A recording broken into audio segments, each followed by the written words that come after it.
Olá pessoal, meu nome é Vinícius e nesse vídeo aqui eu vou explicar a regra da cadeia para derivadas. A regra da cadeia, ela serve para a gente calcular as derivadas, né, de funções que são compostas. Então, né, vamos supor que eu tenha aí a derivada de uma função que tem duas, né, f e g de x. Então é f de g de x, na verdade, é uma função composta. A regra da cadeia nos diz, né, é possível demonstrar ela matematicamente. Nesse vídeo aqui eu não vou fazer, eu só mostrar a fórmula e como ela se aplica, então, em alguns exemplos, né? Bom, então vai ser, como vai ser calculada a derivada da função composta? Então a gente vai calcular a derivada de f, considerando g como variável, né? Então a gente vai olhar para a tabela e vai considerar a g de x, a função que está ali, né, no argumento de f, como uma variável, né? E vai multiplicar pela derivada da função que estiver dentro. Então, na verdade, em linguagem, né, matemática aqui, derivada de f de g de x vai ser derivada de f, considerando g como variável, vezes a derivada de g. E aqui eu estou fazendo, né, para duas funções, f e g, né? Então, fazendo a composta aqui, f de g de x.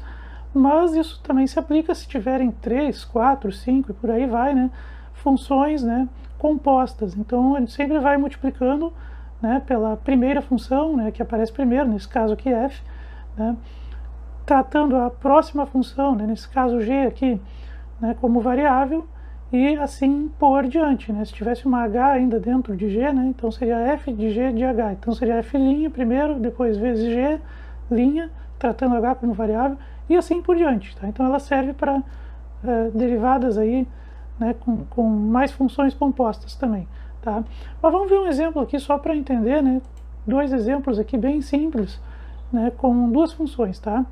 Então eu tenho aqui uma função f, que é x ao cubo, e uma função g, que é cosseno de x. E eu vou fazer a composição f de g de x, né, que vai ser cosseno ao cubo de x, né? A gente tem f é x elevado na 3, e no lugar de x, então, a gente vai colocar cosseno, né? Então essa é a função. Como pela regra da cadeia, o que seria a derivada dessa função composta? Primeiro eu vou derivar f considerando o cosseno como variável, né? Se a gente olhar para o cosseno de x e enxergar ele como um x, né, o que seria a derivada de x ao cubo? Seria 3x ao quadrado. Então vai ficar 3 cosseno ao quadrado de x, né? Só que eu tenho, como ele é uma função composta, f de g, então eu tenho que multiplicar pela derivada de g. G de x é cosseno de x. Sua derivada é menos seno, né, de x. Então vai ficar assim, né, multiplicado ainda por menos seno de x. Aí fazendo os ajustes, né, menos passando para frente, 3 vezes seno cosseno ao quadrado de x. Bom, vamos ver outro exemplo. Então vamos supor que f de x seja raiz quadrada de x e g de x é agora e na x. Então eu vou ter a função composta, né, f de g de x vai ser raiz quadrada de e na x. Bom, para tratar isso aqui como polinômios, então eu vou colocar a raiz quadrada como um expoente, né? Então vai ficar aqui f de g de x vai ser igual a e na x elevado ao meio, porque elevado ao meio é a mesma coisa, né, que extrair a raiz quadrada. Fazendo isso a gente pode pensar como as da tabela, né? Então o meio tratando como expoente, né? A função f de g, então ela vai ser, na verdade, primeiro eu vou pensar em raiz quadrada, que é, né, que está ali elevado ao meio. Então eu vou pensar no e na x como se fosse um x. Se fosse x elevado ao meio, esse 1 meio passaria para frente multiplicando, né, e aí ficaria x elevado na 1 meio menos 1, que é menos 1 meio, né? Então é assim que iria ficar. Só que aqui não é x, é e na x, mas a gente trata como se fosse. Então vai ser 1 meio vezes e na x elevado na menos 1 meio. Isto é a derivada de f, considerando g como variável, g que é e na x. Tá, só que não é x, né? É e na x que está ali dentro do argumento de f de g.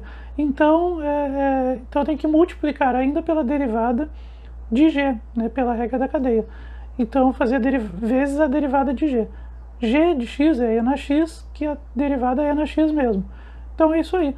Bom, depois a gente só ajusta ali, né? Vou deixar com e na x ali no numerador. Como tem um número negativo no expoente ali, menos 1 meio, né? Então isso vai para o denominador, né? Posso colocar raiz quadrada, né? No numerador vai ficar e na x não 1 meio, que é a mesma coisa que raiz quadrada de e na x.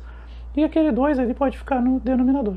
E aí fica esse resultado aqui, e na x sobre 2 vezes, 2 vezes raiz quadrada de e na x. Era isso, pessoal. Até a próxima.